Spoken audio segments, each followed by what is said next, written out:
जब हम डॉक्टर की दवा पर विश्वास करते हैं तो ज्यादा लाभ देती है। अगर दवा में संशय हो जाए तो दवा करेक्ट हो तो भी लाभ नहीं देगी। अगर हमें डॉक्टर की दवा पर पहले तो हमें विश्वास होता है आसपास के कहने वालों से कि बहुत बढ़िया डॉक्टर है, फिर वो कि यार ये जो दवा देता है वो सटीक दवा है, तो वो दवा का एक दिमागी सिस्टम बड़ा काम करता है कि अगर हमें ये विश्वास हो कि डॉक्टर बढ़िया है और दवा करेक्ट देता है तो वो ज्यादा लाभ देती है। अगर आपको विश्वास हो कि महात्मा सही हैं और ये जो बोल रहे हैं इससे हमें लाभ मिलेगा, तो आप अच्छे से अच्छे कर्म को करने में संकुचाएंगे नहीं, बुरे कर्म में संकुचाहट पैदा हो जाएगी, आप एक अच्छे बन सकते हैं। तो हमारी बात मान लो, लोक परलोक के दोनों सुखों को दाता, दोनों सुखों को देने वाला भगवान का नाम है। आप जप लो, इसमें पैसा नहीं लगता, आप जप के खुद देख लो, लेकिन लंबे समय तक, जब तक तुम्हारा पाप नष्ट नहीं होगा तब तक नाम का प्रभाव समझ में नहीं आएगा।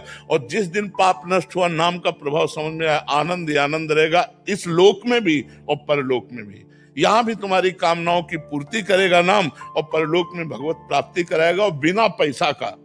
भाई इसमें आप अपने काम करते रहो, जो व्यापार कर रहे हो, जो नौकरी कर रहे हो, और राम राम राधा राधा बोलने में क्या जाता है, क्या जाता है? आप देख लो, खुद देख लो कि आपका परिवर्तन होता है कि नहीं होता है। आप जो लोग कहते हो कि हम आपकी बात सुनकर परिवर्तन होता है, बात समझना, जो नाम जप है जो यहाँ होता है उससे छू के जो बात निकलती है वो तुम्हारे ऊपर जाकर काम करती है। अगर नाम जप ना हो तो बात तो बहुत जगह ये होती है।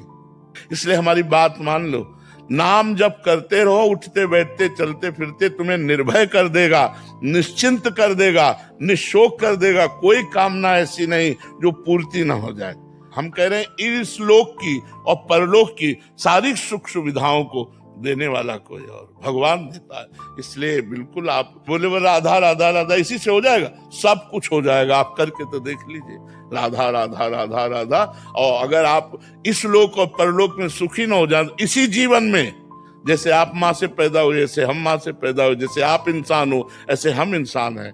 हाँ, नाम जप, भगवान की शरण, हम बचपन से भगवान की शरण में, तो उसका प्रभाव अलग दिखाई देगा। आप अभी शुरू किए हो तो उतना प्रभाव आपको दिखाई दे रहा है। खूब नाम जप करो, खूब आत्म शांति मिलेगी और खूब मंगल होगा। बस गलत काम ना होने पाए शरीर से।